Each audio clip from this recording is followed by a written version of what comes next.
कोमल बहू, जरा गैस बंद कर दे तो। जी माँ जी, अभी बंद करती हूँ। लता ने जब कोमल को गैस बंद करने को कहा तब कुकर की सीटी बस आने को ही थी। लता चाहती थी कि सीटी आने से पहले कोमल गैस बंद कर दे, और हुआ ये कि जब तक कोमल उठकर रसोई तक पहुंची तब तक 2 सीटी और आ चुकी थी। और फिर अरे माँ जी, ये दाल तो जल गई। जलेगी नहीं तो और क्या होगा, इतने आराम से जाएगी तो दाल तो जलेगी ही ना। अब क्या करे माँ जी? माँ जी की बच्ची, अब दोबारा दाल बनानी होगी इतनी ठंड में, और इस बार तू बनाएगी। ठीक है माँ जी।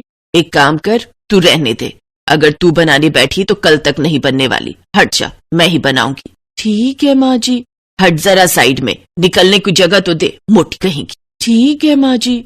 ये कोमल है, लता की बहू। इसका नाम भले ही कोमल है, लेकिन शरीर से वो बहुत भारी थी और मोटापे की वजह से आलस उसमें कूट कूट कर भरा हुआ था।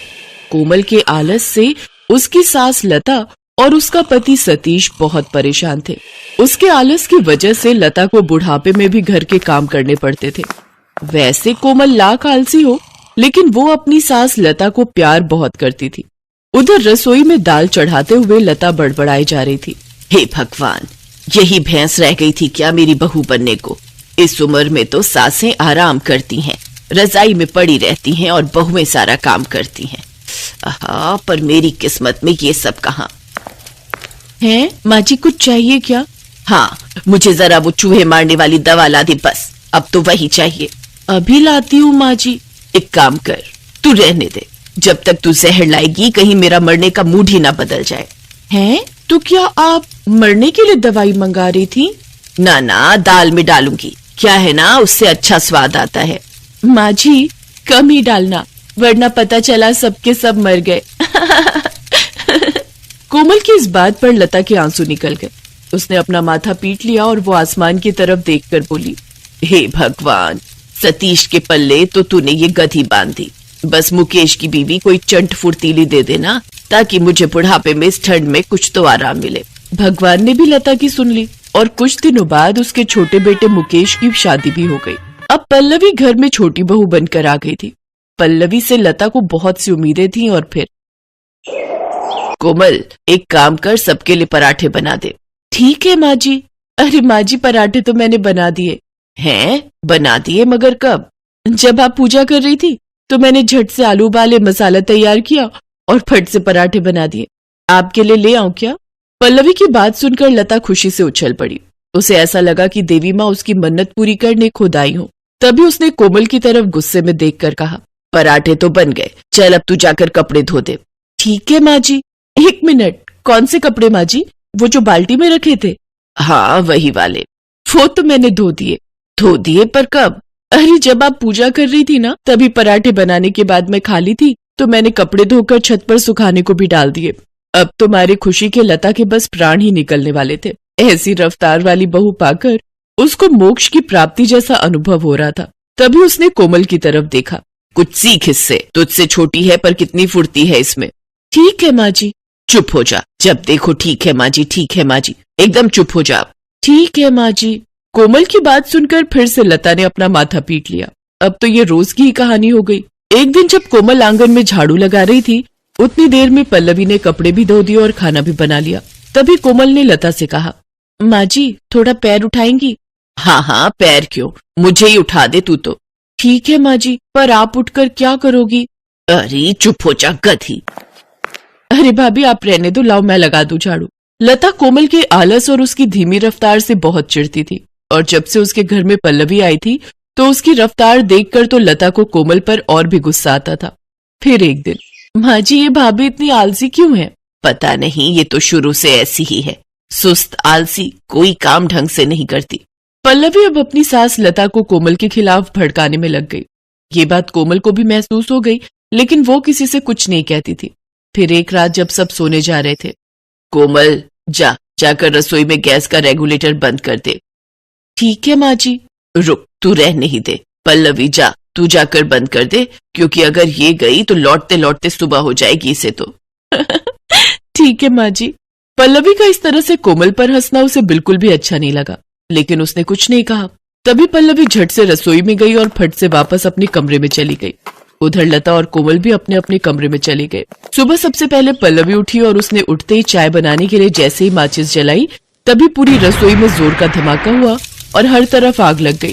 पहले धमाका और फिर पल्लवी की चीख सुनकर सब लोग रसोई की तरफ भागे। उन्होंने देखा पल्लवी ठीक तो थी पर वो पूरी तरह से आग में घिरी हुई थी और आग बढ़ती ही जा रही थी। तभी कोमल आंखें मसलते हुए वहां पहुंची। क्या हो गया माँ जी? अरे अरे, तेरी नींद खुल गई।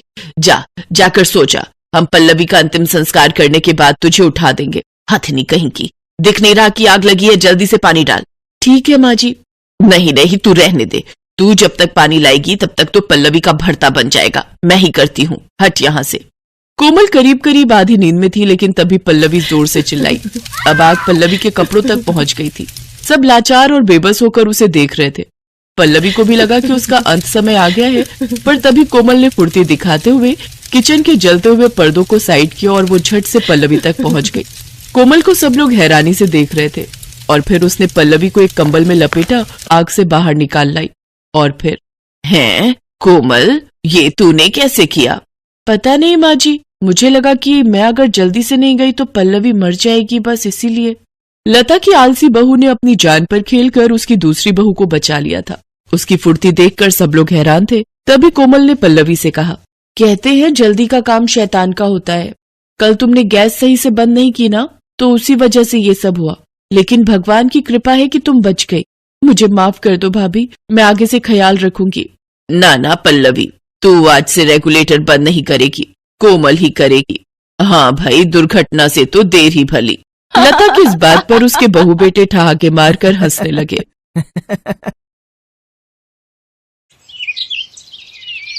बंटी और बबली दोनों सगी बहनें, दोनों ही एक नंबर की चालाक थी। वो बूढ़ी औरतों का भेष बनाकर अलग अलग गांव में जाती थी और जहां भी सीधी साधी अमीर सेठानी औरतें दिखाई दें, उनको ठग लेती थी।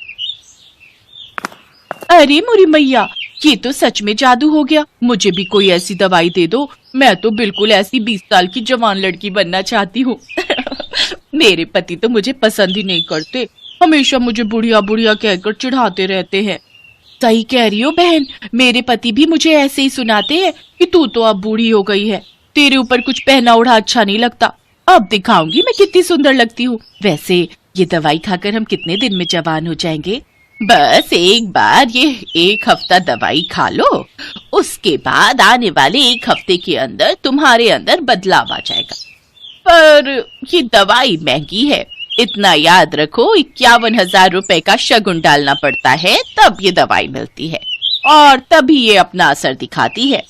अब तुम पांचों अगर जवान होना चाहती हो तो कल 51,000 रुपए ले आओ और ये दवाई ले जाओ।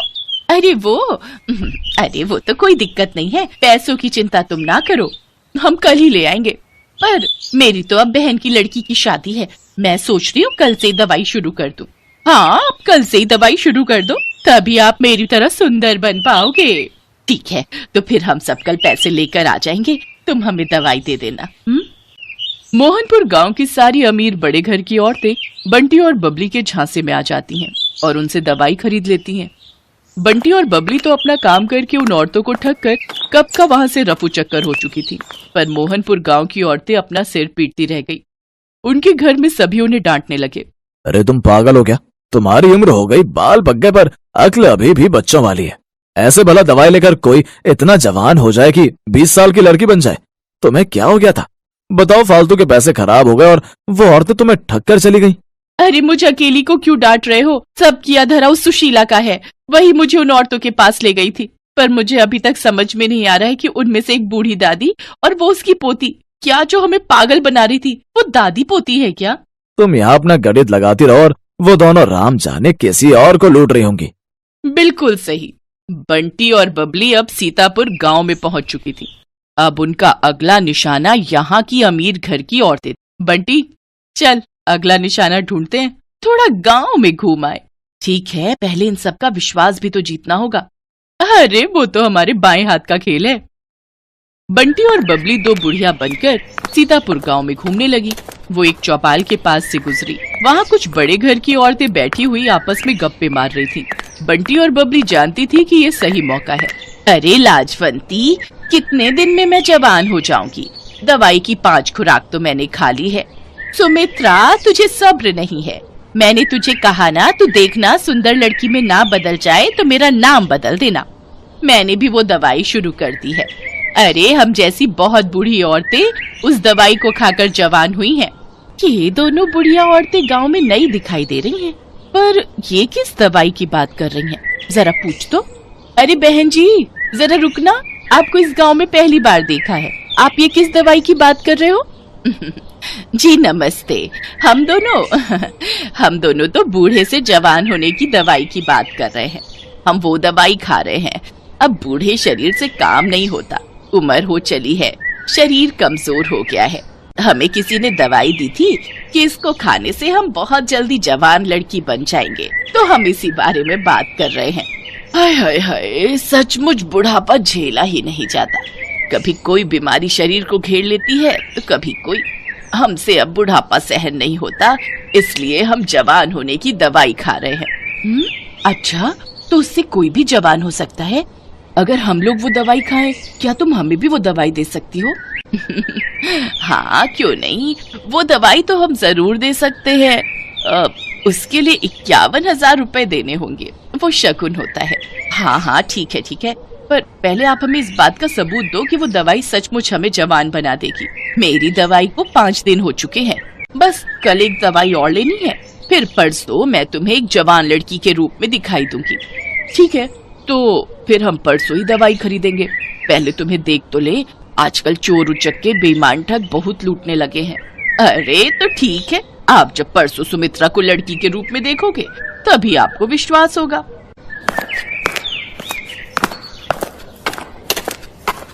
यार बबली, अब कुछ दिनों के लिए बाहर घूमने चलेंगे, बस ये थोड़े और पैसे आ जाए। बहुत थक गई हूँ मैं ये बुढ़िया बन बनकर। ठीक है, बस ये काम हो जाए, फिर इस बार हम लंबी छुट्टियों पर चलेंगे। बंटी और बबली इस बार बहुत खुश थी, क्योंकि उनके पास इस बार बेईमानी के बहुत सारे पैसे जुड़ चुके थे। अगले दिन गांव की सारी अमीर घर की औरतें बंटी और बबली के पास दवाई लेने पहुंच जाती हैं। ये मेरी ननद है, कल ही दूसरे गांव से आई है। मैंने इसे भी आपके बारे में बताया, तो ये बोल रही है कि इसे भी वो दवाई चाहिए जिससे आप बूढ़े से जवान हो जाओ। वैसे आपकी दूसरी साथी कहाँ है? क्या वो जवान हो गई? हाँ बहन जी, वो तो कल रात को ही जवान हो गई थी। अरे सुमित्रा, जरा सामने आ जल्दी से, इन्हें अपना जादू दिखा। सब औरतें चौंक जाती हैं, क्योंकि बबली अब एक लड़की के रूप में थी।